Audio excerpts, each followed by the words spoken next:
Well, my name is Jacqueline Gray, and I was introduced to micronutrients I would say about a year ago. And my husband and I, we decided to take a look at it and do some research on it prior to even taking the pills.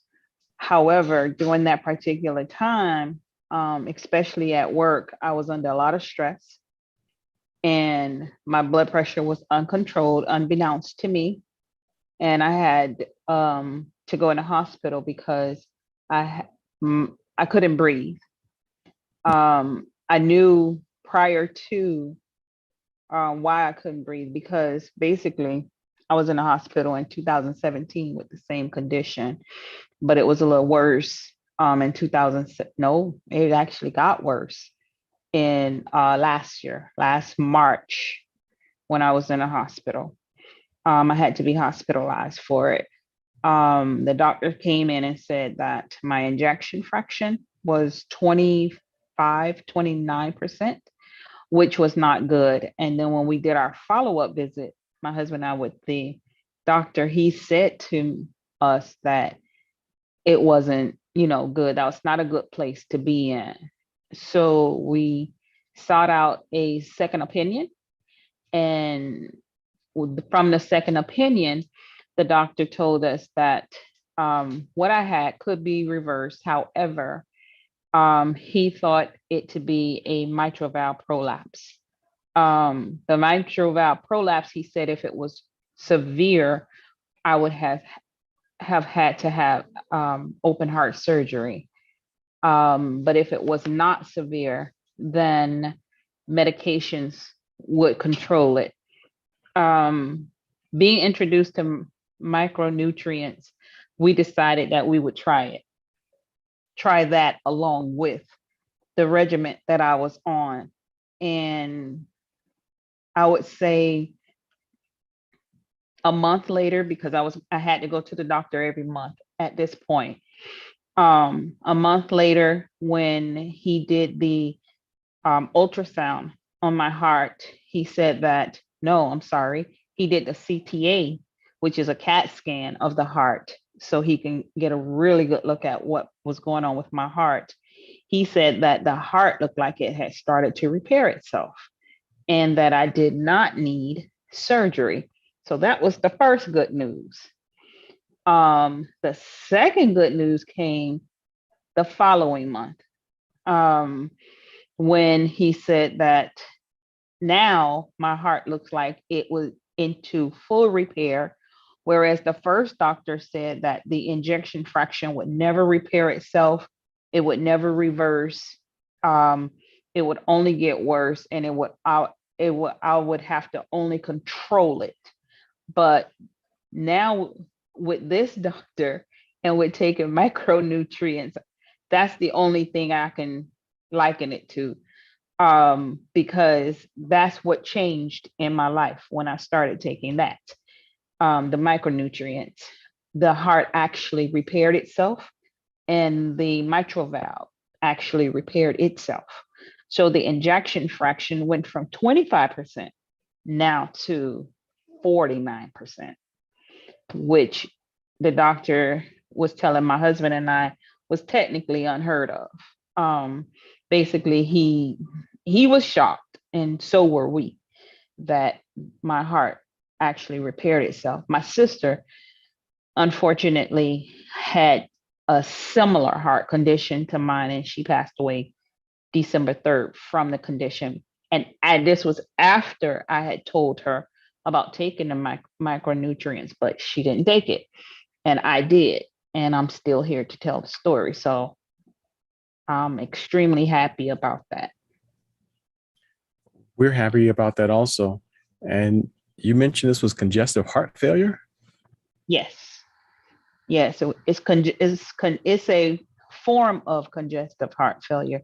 The doctor said that there are many, what people don't realize is there are many forms of congestive heart failure. My particular congestive heart failure came from uncontrolled high blood pressure and then my mitral valve backing up into my lungs. It would, one of them where the flap would open and then close, it was fine. But when the flap opened, one of the flaps opened, the blood went back in. It was like backing up into the heart and then overflowing into my lungs. So he said that was because the heart was stressed from the amount of pressure that was being put on it because of the high blood pressure. So yes, that was a form of congestive heart failure. Have you been able to get your blood pressure under control? Absolutely. As a matter of fact, yay. Went to the doctor 2 weeks ago and my blood pressure was 129/60. That must make you feel pretty good. That makes me feel awesome. That makes me feel awesome. I mean, it's a scary place to be because you're talking about the heart. So that's a very scary place to be when your heart starts to malfunction on you. And you can feel when that heart starts to go, because with me, my breathing was labored. I didn't even realize how labored it was. My husband realized, Kevin realized how labored my breathing was. And he kept asking, babe, what's wrong with your breathing? And then also my stomach was extended. And he said, no, something is not right. Something is not right. That's because the blood from my heart was backing up over into my lungs and I didn't realize it. Incredible. So someone introduced you to micronutrients, specifically Micro Daily. And how much of it were you taking or are you taking now? When I was diagnosed at the time, I was taking 6 a day. 6 capsules. I was taking 6 capsules a day. So I would take 2 in the morning, 2 for lunch, and 2 at night, or 2 with my dinner. Now I'm taking 4 a day. So I take 2 in the morning and I take 2 before I go to bed. But on the flip side of that too, what I noticed is that even with my sugar, because I'm diabetic as well. Oh, you got all kinds of issues going on here. Yes, sir. Yes, sir. But with my diabetes, I don't take any of the regular drugs that everybody else take. As a matter of fact, coupled with the micro daily that I take every day and another natural pill that I take, my sugar is controlled. What do you mean by control? What kind of numbers are you looking at? I'm looking at, whereas when I was taking, believe it or not, the Farxiga and the Junevia and all those pills and the glipizide that the doctors had me on, my sugar was 220 every morning. I would wake up. And now? And now my sugars when I wake up is 87, 100. It could even, sometimes I have to watch it because it'll drop to like 80 when I wake up in the morning. And some people don't believe me, so that's why I take pictures of it. Well, send us a picture so we can share that with folks. Okay. Well, that's amazing, Jackie. Thank you very much for sharing your story. Folks will benefit from hearing.